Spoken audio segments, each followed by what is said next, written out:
The other thing that is really important here, and I'll read this quote out, is men don't always fully appreciate their coping.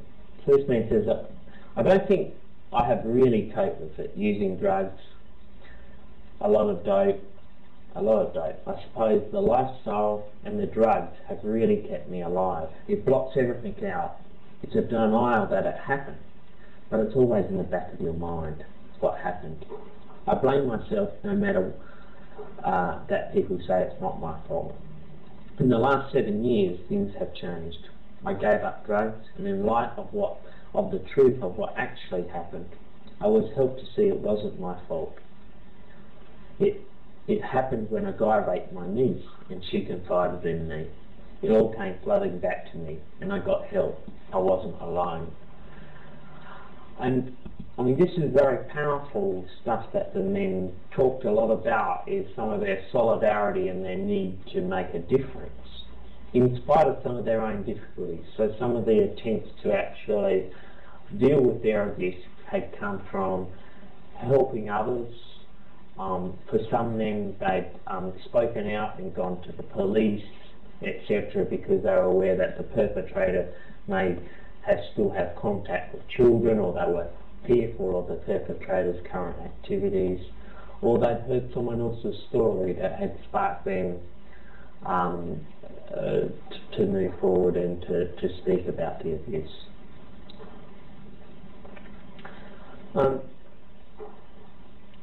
These two quotes, highlight some of the issues around that perhaps capture some more of the unique stuff for men around the mix of violence, and how we need to be really aware about some of the influences of masculinity and responses around violence. And I'll come back to that in a minute when we talk about men who might have feelings of revenge and anger, and how this is really important to be spoken about. And the men were really clear that this is something that if it remains dismissed, it can actually cause a great deal of issues, both in terms of well-being and potential actions that they later regret.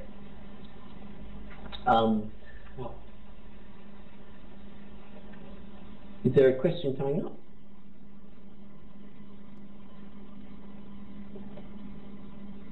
Sorry, did someone have a question there? I heard.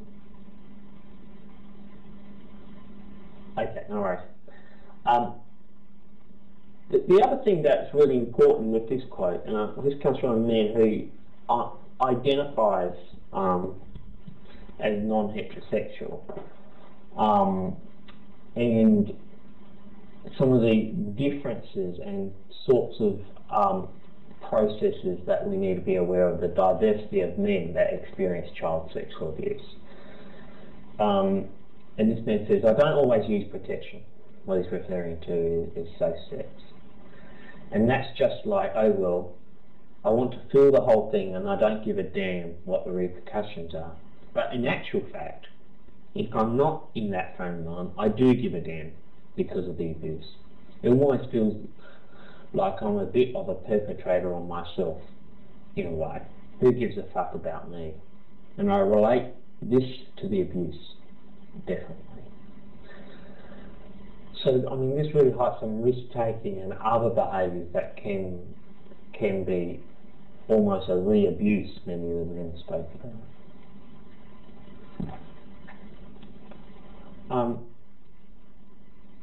I've already used that quote, so I'm going to jump one more now.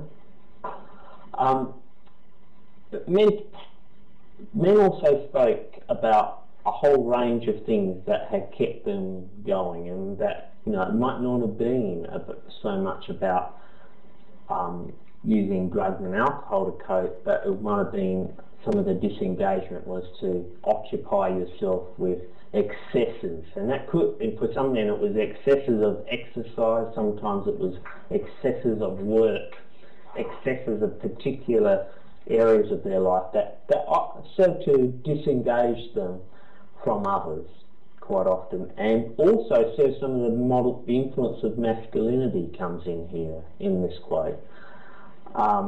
That in some ways, men who felt that they didn't measure up as a man, felt some doubt because of the abuse, felt the real pressure to achieve and prove to others, prove to other men mostly, that they were meeting the model, such as a good athlete, a successful businessman, etc.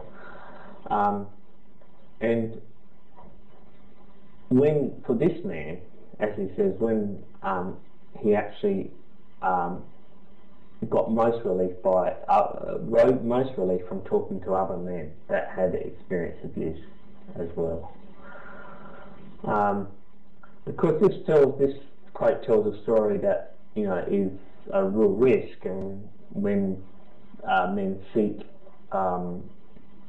action through legal mechanisms, the result is often not highly desirable in terms of a guilty finding or any actual response from the court, and this is probably highlights a rarity here, this quote.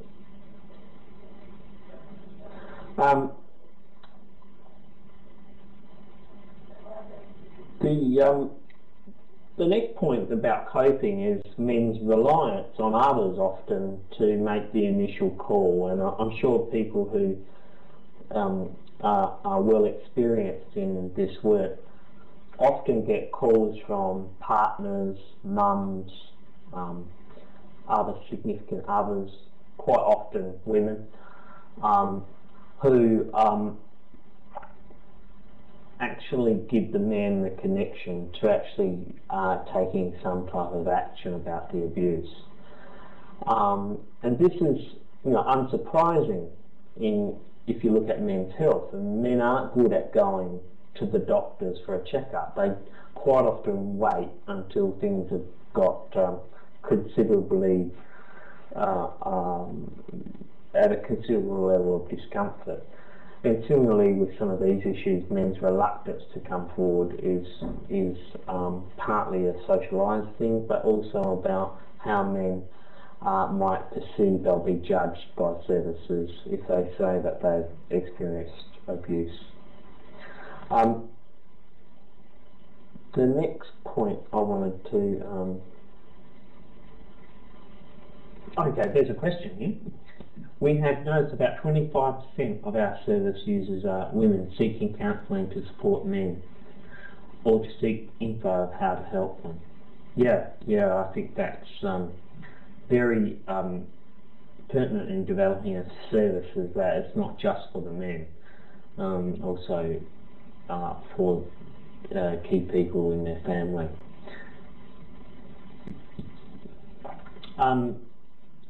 Many of the men, and I mentioned positive reinterpretation and growth. Many of the men talked about wanting to have something to take away and to make an influence, to turn things around.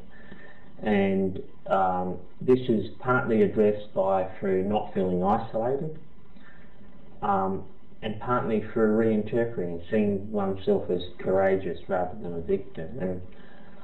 And I think, you know, Gary's earlier point about how do we challenge some of the sort of accepted ideas that men might come to seek help, that they were weak or somehow culpable for abuse, is really important in thinking about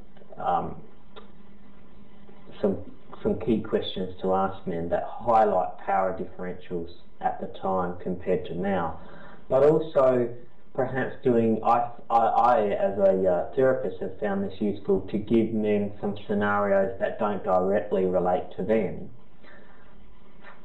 such as, you know, should a child be to blame in this situation, you know, XYZ situation.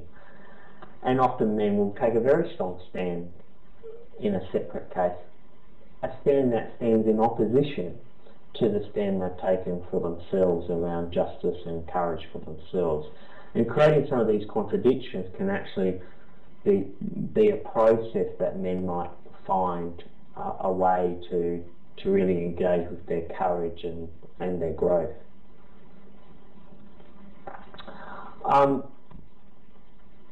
Okay, the other thing here is about really acknowledging the stories that can be told by men. That there is lots of inspirational stories here from the men. Whilst I started this presentation with some information that show that that this is significant trauma for men. It has significant implications.